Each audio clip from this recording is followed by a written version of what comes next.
First and foremost, to let you know, last week was not a dream. Charlie Kirk, my friend, is dead.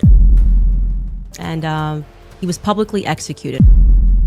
I want to make that clear. Charlie Kirk was publicly executed before the world. We're not awkward. We're not like weird. Cringe. We're not cringe. We're not going to be tweeting as if it's him. That's tone deaf and really disturbing. And anyone who does that's like morbidly off.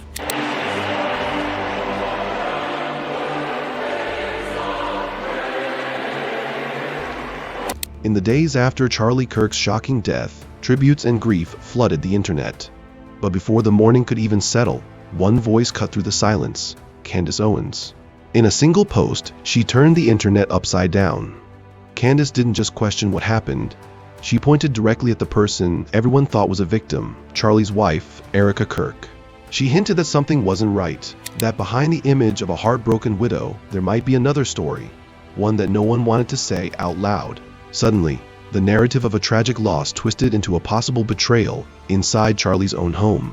Social media went into chaos. People dug through timelines, old posts, even flight logs.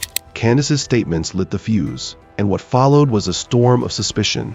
Soon, rumors emerged that Erika Kirk herself had become a person of interest in the investigation. Her silence, her stiff public appearances, even her disappearance from social media, all fueled speculation. Some said it was grief, others said it was guilt. Candace only added fire to the flames. On September 18th, she posted a story referencing the words of Jesus on the cross: "Father, forgive them, for they know not what they do." Then she repeated, "I forgive him," connecting Charlie's death to something far bigger, a possible federal conspiracy. According to her, Charlie didn't just die, he was silenced. She urged her followers to dig, to question, to send her evidence. And then came a new twist: a mysterious private jet that reportedly took off from Provo an hour after Charlie's death. Its transponder switched off mid-flight. On the cross, our Savior said,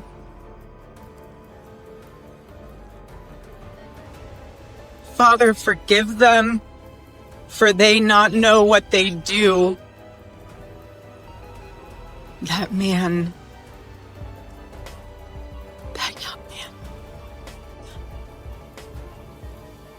I forgive him. Candace reposted it multiple times, claiming aviation insiders told her that never happens. Theories exploded. Was this random? Or was someone trying to hide? As expected, the internet split in two. Some hailed Candace as the only person brave enough to challenge the mainstream story. Others accused her of turning tragedy into entertainment. Then, more whispers surfaced. Investigators, they said, were quietly focusing on Erika's behavior. Reports of family tension and financial problems began to leak. Had the Kirk family cut her off? Some insiders claimed yes, that they barely spoke to her in Charlie's final weeks. Candace saw that as proof. She posted, "I've pieced together the timeline, and I believe this was a cover-up." But when critics asked for evidence, none came. Still, it didn't matter. The damage was done. The public no longer knew who to believe. The tension reached its breaking point at Charlie Kirk's funeral. Thousands gathered in Arizona. Tucker Carlson spoke. Erika wept. But Candace Owens was nowhere to be seen. Later she admitted she wasn't invited, reportedly at the request of Erika and Turning Point USA donors. On X, Candace posted, "Went to church, watched a movie about Jesus, cooked dinner, perfect day." The post felt cold, detached, maybe even mocking. Her absence became the headline. Was she being silenced, or isolating herself on purpose? The feud between Erika and Candace became public, raw, and viral. Soon after, Charlie's parents were reported to have doubts of their own, quietly questioning Erika's story. What began as a tragedy had turned into a family civil war, grief twisted into suspicion. Even Pastor Rob McCoy, Charlie's close friend and Turning Point USA's faith advisor, stepped in publicly. He defended Charlie's memory and condemned Candace for exploiting the pain.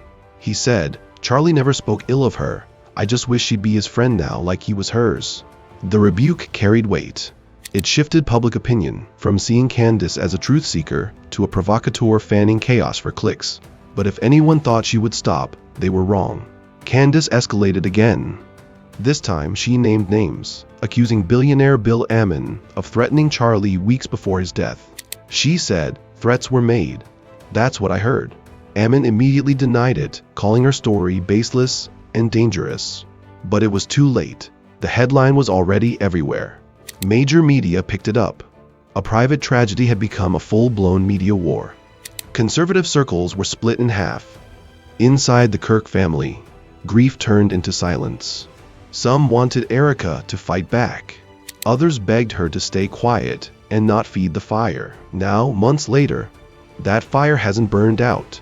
The internet still debates who's right, who's lying, and who's hiding something. Was this a political hit?